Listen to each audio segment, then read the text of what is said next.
안녕하세요. 김상순TV입니다. 총 10편으로 계획된 5호 태풍 독수리 시리즈의 마지막 편은 흑룡강성과 길림성 홍수 피해 편입니다. 이미 8월 1일부터 김상순 튜브에서 1편을 시작으로 2편부터 9편까지는 김상순 TV에서 바로 이 채널에서 방송해 왔는데 오늘은 마지막 편입니다. 지난 7월 28일 남부 복건성에 상륙해서 지도상으로 일직선으로 북상하면서 강서성, 안휘성, 절강성, 하남성, 산동성, 하북성, 북경, 천진을 휩쓸고 다시 흑룡강성과 길림성에 집중호우를 뿌리면서 소멸한 5호 태풍 독수리는 역대급 태풍으로 기록될 위력을 발휘했습니다.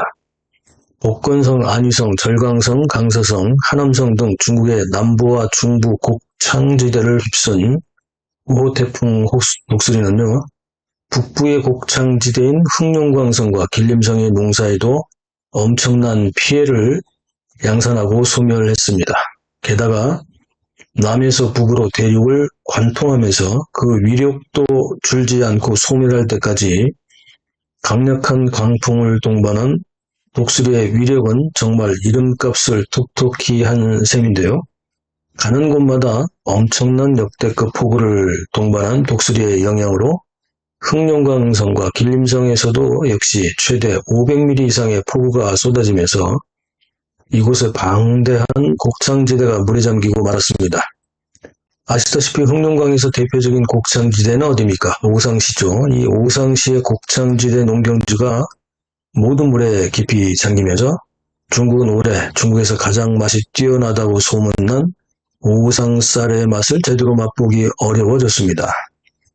제가 지난 7월 24일 방송한 중국산 쌀 수입금지 영상을 보시면 오상쌀이 왜 유명한지 잘 알 수 있으니 다시 한번 안 보신 분들은 찾아보시기 바랍니다. 그리고 중국산 쌀을 왜 수입금지해야 하는지에 대한 내용도 7월 24일 방송에서 같이 방송을 했습니다. 확인해 보시고요. 인체에 해로운 가짜쌀을 어떻게 만드는지 영상으로 확인해 보실 수 있습니다. 중국은 이번 5호 태풍 독수리의 영향으로 남부와 중부 및 북부 곡창지대가 다 침수되는 홍수 피해를 입었는데요. 북부 지역인 흑룡강성, 길림성, 윤영성 이 지역에서 중국 전체 식량 생산의 25% 정도를 담당할 정도로 중요한 지역의 농경지가 깊은 물에 잠겨서 농작물 수확에 비상이 걸린 거죠. 게다가 앞에서 말씀드린 대로 남부 지역이나 중남부 지역에서 대부분 나머지가 다 생산되는데 여기도 물에 잠겼습니다. 자, 중국의 올해 식량난은 이러다 보니까 예상보다 심각할 것으로 전망되는데요. 5월에는 최대 밀 생산지인 허난성이 홍수로 큰 피해를 입었다고 제가 방송도 했었고요. 전체적으로 보면 상반기는 폭염으로 인해서 하남성, 하북성, 그 다음에 사천성, 중칭, 그리고 하북성, 호북성도 그렇고요. 호남성도 그렇고, 이런 지역 등지에서 곡물 생산이 아주 급감을 할 수밖에 없었습니다. 폭염이 북경이나 이런 쪽도 심했죠. 그런데다가 이번 7월 달에, 그리고 8월 초까지 태풍의 영향으로 태풍 4호 태풍하고 5호 태풍이 연이어가면서 곡창지대가 침수 피해를 입으면서 올해 중국의 식량 위기가 예상될 정도입니다. 올해 중국 정부가 예상한 식량 생산은 전체로 약 7억 톤이었는데 최저 목표치였던 6억 5천만 톤도 이루지 못할 거다. 이런 전망까지 나오고 있습니다. 심각하죠. 이렇다 보니까 식량 수급과 물가 관리에 또 비상이 걸렸다고 볼 수 있습니다. 누적된 가뭄과 폭염 피해에 이어서 4호 태풍이 남부와 남서부 지방을 좌측으로 휩쓸고 지나갔고 연이어서 5호 태풍은 복건성에서부터 일직선으로 북쪽으로 올라가면서 남부, 중남부, 중북부, 북부 지역의 주요 곡창지대를 모조리 잠기게 만들었기 때문입니다. 이 정도면 대단하죠. 실제 독수리의 위력이 강풍뿐 아니라 엄청난 폭우를 또 쏟아부었기 때문에 집이나 농가 마을이 잠기면서 최대 3m를 넘기는 곳도 있었고요. 특히 하북성 지역은 고의적인 물 방류로 댐 수문을 열고 저수지 제방을 터뜨렸기 때문에 6m가 넘는 곳도 있었습니다. 그러나 독수리 집중호우로 인한 그 홍수 침수 피해는 최대 3m 정도로 지금 기록되고 있습니다. 북경의 경우도 보면 1년 총 강수량이 500mm 정도가 안 되는데 7월 29일부터 8월 2일까지 5일 동안 무려 800mm가 넘는 폭우가 쏟아졌다고 합니다. 1951년 기상 관측을 시작한 이래 연일 40도가 넘는 가장 심각한 폭염으로 고생했던 북경, 하북성 이런 지역이 이번에는 독수리 태풍의 집중호우로 큰 폭우 피해를 입었는데요. 당국은 140년의 폭우였다 이렇게 또 책임을 자연재해에 돌릴 정도였습니다. 북경 옆에 있는 천진시의 경우에도 하이허강의 지류인 따칭허강의 경우에 1963년 이래 처음으로 적색경보를 발령할 정도로 독수리의 폭우 위력은 천진시도 강타하고 지나갔습니다. 흥령광성의 경우에도 1957년 이후 약 66년여 만에 처음으로 가장 많은 강수량을 기록할 정도로 엄청난 폭우가 이번에 쏟아졌는데요.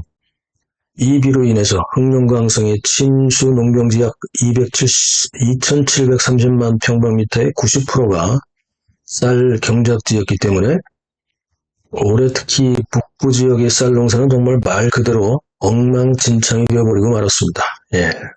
게다가 통상적으로 폭우와 장마 홍수 피해, 특히 태풍의 피해는 일반적으로 주로 중국의 남부와 중동부 지역에서 발생해 왔기 때문에 비교적 태풍의 안전지대로 여겨왔었던 흥룡광성과 길림성의 이번 독수리 태풍으로 인한 홍수강풍 피해는 정말 예상하지 못한 큰 자연재해가 되고 말았습니다. 만약 6호 태풍 카누가 방향을 틀지 않고 계속 북상해서 독수리 태풍의 경로를 뒤따라갔더라면 올해 중국 농사는 정말 폭망 수준이었을 거라는 전망이 있기도 했습니다. 중국인들이 특히 주목하는 것은요, 특히 최근 몇 년 사이에 중국에서 벌어지고 있는 각종 기상재해 이상현상입니다. 홍수 피해가 주로 많은 곳이 남부, 남서부, 남동부, 중남부 지역인데요. 2년 연속 이 지역이 가뭄과 특히 폭염에 시달렸고 중부 지역도 가뭄과 폭염에 엄청나게 시달리다가 이번 5호 태풍 독수리에 의해서 기본 1m, 많게는 3m 높이의 홍수에 잠겼고 변화무쌍하고 이전과는 전혀 다른 이상 기후에 속수무책으로 피해를 입고 있기 때문입니다. 문제는 이렇게 변화된 이상기후는 또 다른 이상기후를 동반하게 된다는 점인데요. 결국 지난 40여 년간 개혁개방이라는 깃발 아래 고속성장을 위해서 중국 정부와 민간에서 자연생태계를 마구 파헤쳤고, 그죠? 지금도 계속해서 댐과 저수지를 각 지방정부가 경쟁하듯이 만들고 있는 상황 아닙니까? 그죠?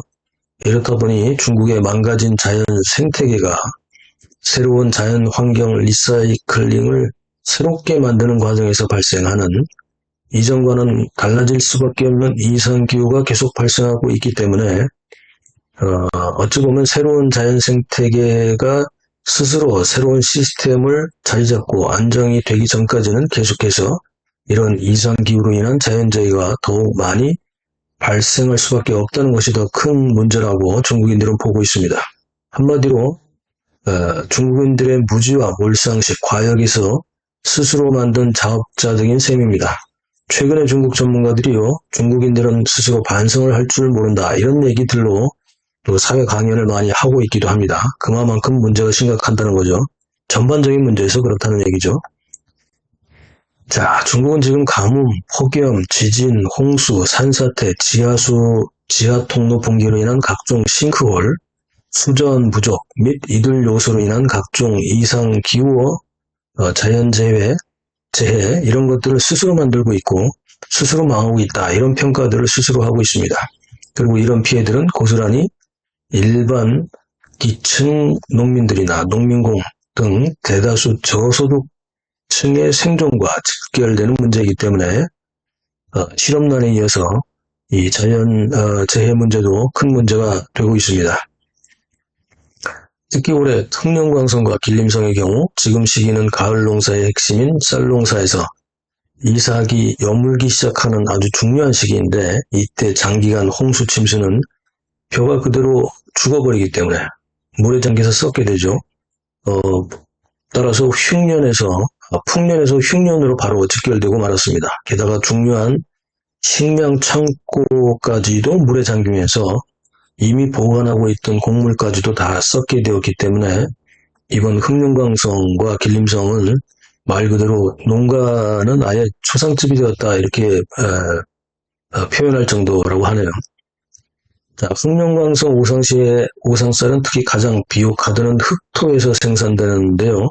이곳의 기후가 벼농사에 가장 적합할 뿐 아니라 예로부터 하도 유명하다 보니까 청나라 조정과 황궁의 진상까지 했던 쌀이기 때문에 다른 지역 쌀보다 7 내지 8배 정도 비싼 가격을 매겨도 구하지 못해 난리가 날 정도로 유명한 쌀인데요.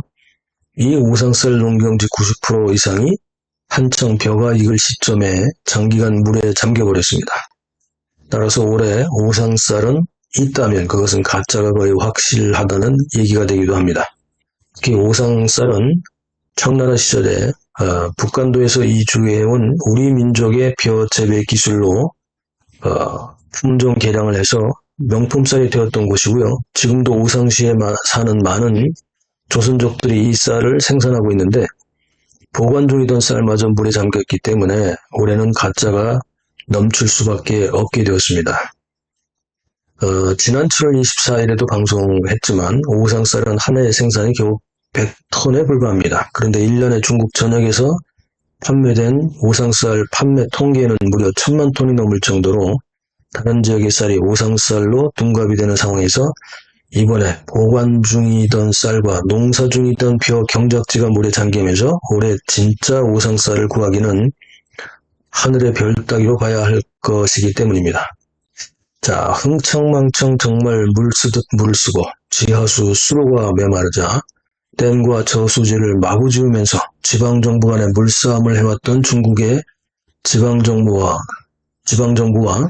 이 한족들의 과욕과 무지함이 결국은 이상기후를 스스로 불러와서 가뭄과 폭염, 지진과 산사태, 싱크홀과 비만 오면 침수에 홍수사태를 불러왔고 매년 있었던 태풍의 집중호우에 나약해진 지방과 배수 시스템은 여지없이 한 번에 무너지고 말았습니다.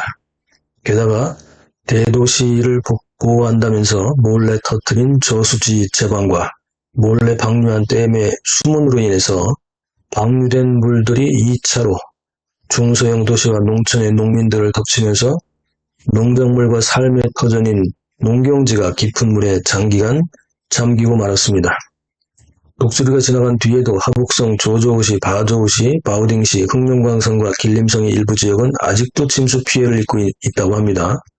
물이 빠지려면 한 달 이상 걸릴 것이라고 예상되는 지역도 있을 정도인데 물이 이미 빠진 지역은 이미 방송으로 보셨듯이 진흙이나 토사 혹은 굵은 바위들이 마을과 주변을 덮어버렸고 농경지도 뻘밭 수준으로 농사도 망해버렸습니다. 이 모든 피해는 고스란히 농민과 농민공, 도시 저소득층이 떠안아야 하고 재기의 자원이 없는 이들은 졸지에 평생 일구어 누었던 자산과 삶의 터전을 잃고 말았습니다. 이런 와중에도 구호품을 몰래 뒤로 빼돌리는 중공 당직자들과 중국의 지방정부 관료들의 행태는 계속되고 있습니다. 오히려 이럴 때 한몫 잡으려는 작자들은 집단으로 구호품을 몰래 빼돌려 시장에 오히려 높은 값에 판매할 정도입니다.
便宜啊，你看看吧。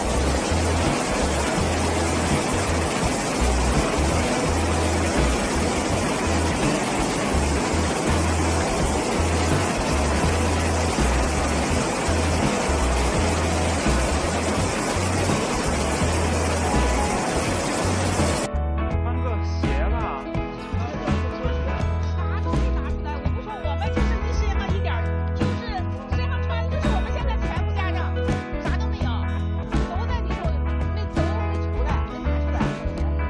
撤的时候没有拿东西。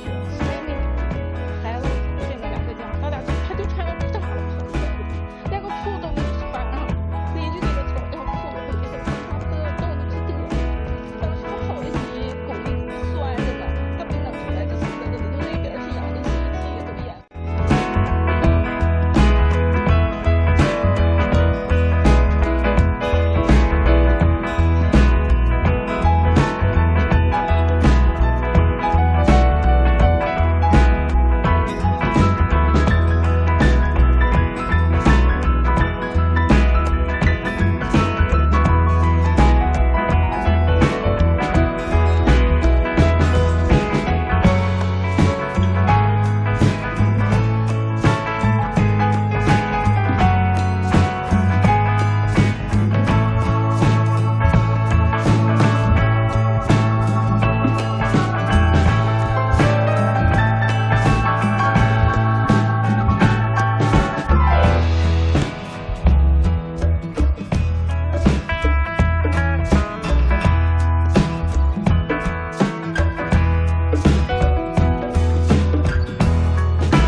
도덕과 질서가 무너진 중공이 통제하는 중국은 너무도 당연한 집단 부패의 끝판왕을 보이고 있습니다.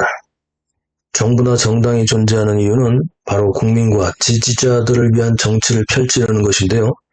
집단 부패의 온상이 되어버린 공산당이나 이런 공산당이 통치하는 정부 조직은 인류 역사 이래 가장 부패한 조직으로 기록되고 싶은 모양입니다. 사전에 아예 이타주의란 의미가 없고 오로지 이기주의만 존재하는 한족들의 과욕과 모렴치, 스스로 천벌을 받고 있는 것일까요? 노린 대로 거둔다는 말이 오늘은 특히 실감이 납니다. 그렇지 않습니까? 영상 어떻게 보셨나요? 댓글로 소통하시죠. SNS 공유, 구독, 알림, 좋아요 눌러주세요. 감사합니다.